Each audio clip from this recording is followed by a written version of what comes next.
Hello guys. तो आप लोगों को मैं पहले ही बताया था कि जो अगले क्लास जो होगी वो सेफ्टी के बारे में ही होगी, क्योंकि जो कल में जो अपने लोग जो पढ़े थे वो वहाँ हम गए थे। कहाँ तक गए थे? सेफ्टी का जो 3 प्रकार मुख्यतः जो होता है वो पढ़े थे। कौन कौन सेफ्टी पढ़े थे? पर्सनल सेफ्टी और मशीन सेफ्टी और वर्कशॉप सेफ्टी। तो कुल मिलाकर आप लोग उतना पढ़ लो। एक्सीडेंट सेफ्टी, ये सेफ्टी सब के बारे में तो हम पिछले क्लास में आप लोग को बताए थे। जो भी स्टूडेंट अगर नहीं देखे हैं तो वो जाके पिछले क्लास से जाके वीडियो देख के और अगले क्लास के लिए ये सब देख लीजिए, ठीक है। तो हम चलेंगे एक्सीडेंट सेफ्टी।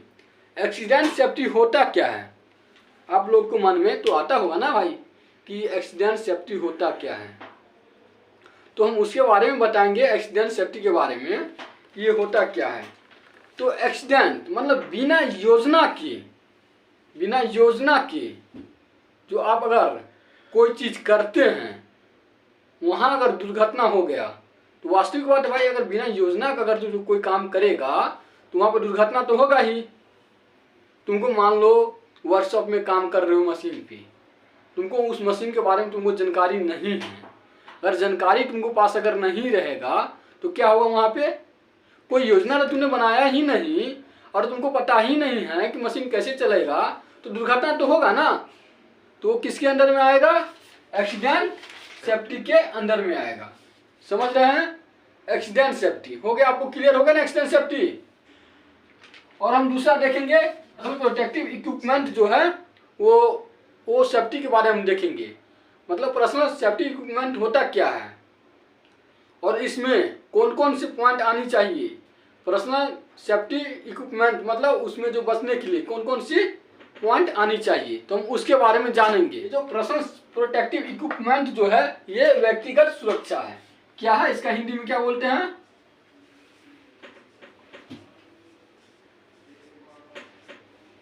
व्यक्तिगत सुरक्षा। पर्सनल प्रोटेक्टिव इक्विपमेंट को हिंदी में क्या बोलते हैं? व्यक्तिगत सुरक्षा। व्यक्तिगत सुरक्षा होता क्या है? इसको जो है ना, जो शॉर्टकट में पीपीई कभी कहा जाता है। क्या कहा जाता है? पीपीई। आपको अगर एग्जाम में पूछ दिया जाए कि पीपीई का फुल फॉर्म क्या होता है तो आप क्या जवाब देंगे? कि पर्सनल प्रोटेक्टिव इक्विपमेंट। यहाँ से आपका एक क्वेश्चन क्लियर हो रहा है। ये जो आपका डाउट है ये डाउट क्लियर हो रहा है। और हम आगे चलेंगे, देखेंगे कि व्यक्तिगत सुरक्षा होता क्या है, उसके बारे में जानेंगे। व्यक्तिगत सुरक्षा एक ऐसा उपकरण है जिससे खतरे से बचाव कर सकते हैं। मतलब समझ रहे हैं? जो व्यक्तिगत सुरक्षा एक ऐसा उपकरण है जिसमें हम खतरों से बचाव कर सकते हैं। जैसे हो गया, अगर आप कोई मशीन पे कार्य कर रहे हैं तो वहाँ पे आपके पास शूज होनी चाहिए और एप्रॉन कपड़ा होनी चाहिए। जितने भी उससे जो बचाव की जो मतलब आपके पास इक्विपमेंट है वो बचाव आपके पास होनी चाहिए। और उसमें भी देखना पड़ेगा कि कहाँ पे आप काम कर रहे हैं, कौन सा मशीन के जगह पे काम कर रहे हैं। अगर आप मान लीजिए कंप्यूटर पर वर्क कर रहे हैं, क्या कंप्यूटर पर वर्क करने वक्त में आपको सर पे हेलमेट होनी चाहिए? नहीं ना, नहीं होनी चाहिए। हाँ, अब मान लो कहीं हम वर्कशॉप में काम कर रहे, भारी काम कर रहे हैं और हेलमेट पे मतलब चोट लगने की डर हो सकता है, तो वहाँ पे हम क्या हेलमेट का प्रयोग करेंगे। तो अलग अलग जगह पे और अलग अलग प्रकार का सेफ्टी मतलब सुरक्षा का मतलब प्रयोग किया जाता है। तो समझ रहे हैं ना आप लोग? तो ठीक है, मैं देखूंगा आगे। ये जो पर्सनल प्रोटेक्टिव इक्विपमेंट है ये कितने प्रकार के होते हैं? तो पर्सनल प्रोटेक्टिव इक्विपमेंट 2 प्रकार के होते हैं।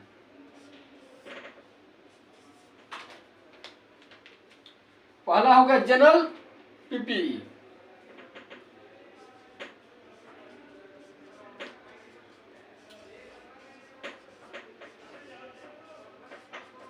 जनरल पीपीई हो गया। और दूसरा हो गया मेरा मैंडेटरी पीपीई।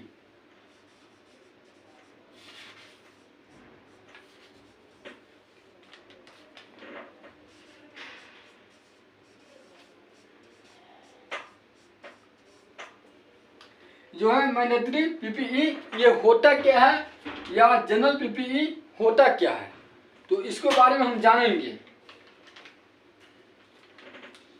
जनरल पीपीई जो है ये आंख से सुरक्षा के लिए होता है, आंख को मतलब सुरक्षा के लिए जनरल पीपीई का प्रयोग किया जाता है। तो जानिए कि आंख से सुरक्षा के लिए कौन कौन सा मतलब इक्विपमेंट की जरूरत होनी चाहिए ना, और वो भी अलग अलग जगह पे अलग अलग चश्मा का प्रयोग करना पड़ेगा। तो सबसे पहले आपका हो गया आंख की बचावट के लिए चश्मा का प्रयोग किया जाता है। अब वेल्डिंग करते होंगे तो वहाँ पे देखते होंगे एक बड़ा सा हेलमेट दिया जाता है ब्लैक टैप पे और उसको लगाया जाता है, देखते हैं ना वहाँ पे, वो चश्मा होता है। अगर मान लीजिए कोई जगह पे काम कर रहे हैं, वहाँ पे धूल उड़ रहा है, तो वहाँ पे अलग प्रकार के आपको चश्मा दिया जाएगा। मतलब अलग अलग जगह पे काम करते समय अलग अलग मतलब सुरक्षित रखने के लिए, आँख को सुरक्षित बचाने के लिए अलग अलग चश्मा का प्रयोग किया जाता है।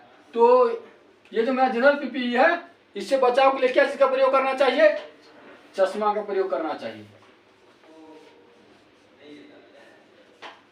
आपको एग्जाम में पूछा जाएगा कि जनरल पीपीई से बचाव करने के लिए क्या चीज का प्रयोग करेंगे, तो आपका जवाब क्या होना चाहिए? तो चश्मा होना चाहिए।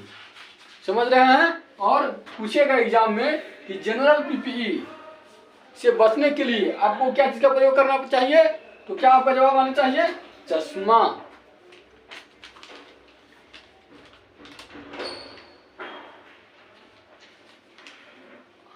अब मेरा है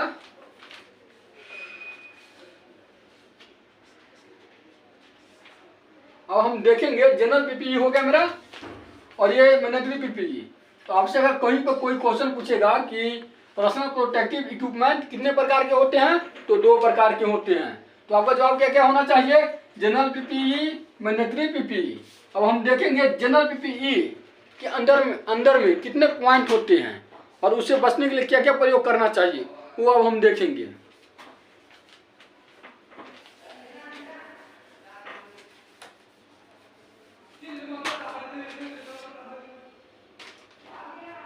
जनरल पीपीई के अंदर में सबसे पहले आएगा आंख का सुरक्षा।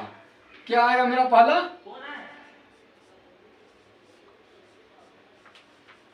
आंख का सुरक्षा। आंख का सुरक्षा के लिए सबसे पहले क्या चीज का प्रयोग करेंगे? चश्मा।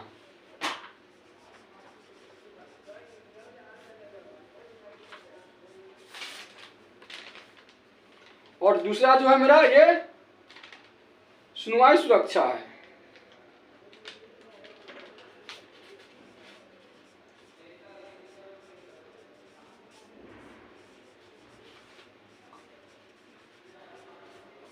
सुनवाई सुरक्षा से बचने के लिए हम क्या चीज का प्रयोग करेंगे?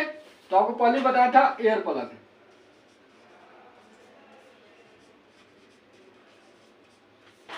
एयर प्लग का प्रयोग करेंगे। और मेरा जो तीसरा है पैर सुरक्षा।